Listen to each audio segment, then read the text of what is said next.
tell you really quick, this is a network marketing company. I mean, I'm loud and proud about that. I happen to love the model. Not everybody does. It's gotten a bad rap in the past. But let me tell you quickly the story of why it's set up this way, because I think it speaks to the heart of the company and certainly to the heart of the people we're in business with. Bertus Norton was a very successful businessman. He was retired. He was executive VP of Kraft Foods Strategy.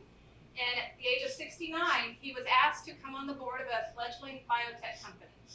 They were trying to stabilize redox molecules. They didn't have them stabilized for 20 minutes. They had to have a machine put the salt water in and it would make the molecules. We had to sit right there and drink it, so it wasn't a marketable option. Well, they were too far in debt. They couldn't be saved. But Bertus was the type of guy who went to the bookstore in the library and he studied up about what they were trying to make. And he knew they had something there. Didn't know what. When they went to sell the technology, he bought it. And he said, we need to get this product stabilized so that we can have a shelf life. They hired Dr. Samuelson, who happened to live next door to his daughter. There's so many cool coincidences in this.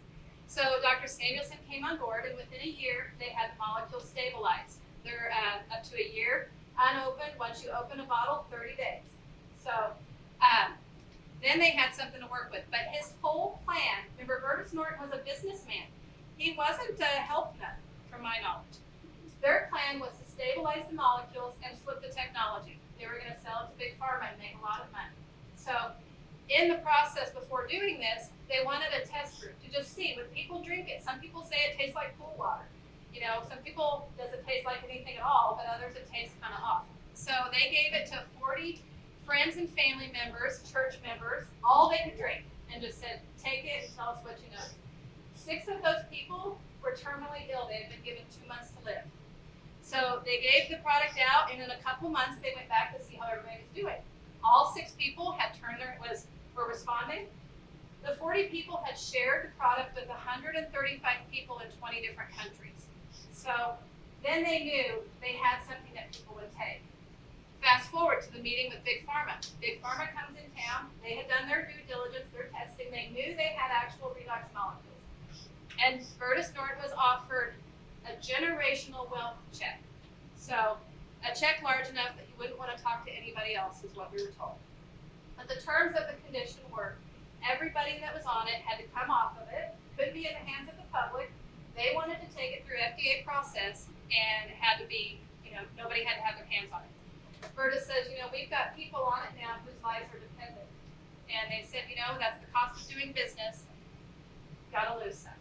So Bertus says that's kind of harsh, and they took some time and stepped back, and Dr. Samuelson said, if they take this through FDA process, it's going to take 3 to 8 years. Think of how many people we can help in 3 to 8 years. He said, if they bring it to market, there's no guarantee they will, but if they do, it would be by prescription only and probably $1,000 a bottle. So they went back in and they turned down the money. Remember, he had investors. This was his plan all along. He was a businessman. But once he saw what it did, once he knew what they had, they chose people over profit. And I'll tell you, I was telling them when I went to that first convention, the whole first half of the first day was Tyler Norton standing on stage teaching us about the ethics of the company. And they are very uprighteous people. They're people you'd be proud to know. I mean, really, I got to shake Tyler Norton's hand too on the disco floor last night. I wish I would have had my camera because he was in a couldn't get up. But just really, really lovely people. And I love that they actually spend time at their conventions. The people that are there already sold on the product. They teach us about how to be ethical and how we run this business and how to choose people over profit always.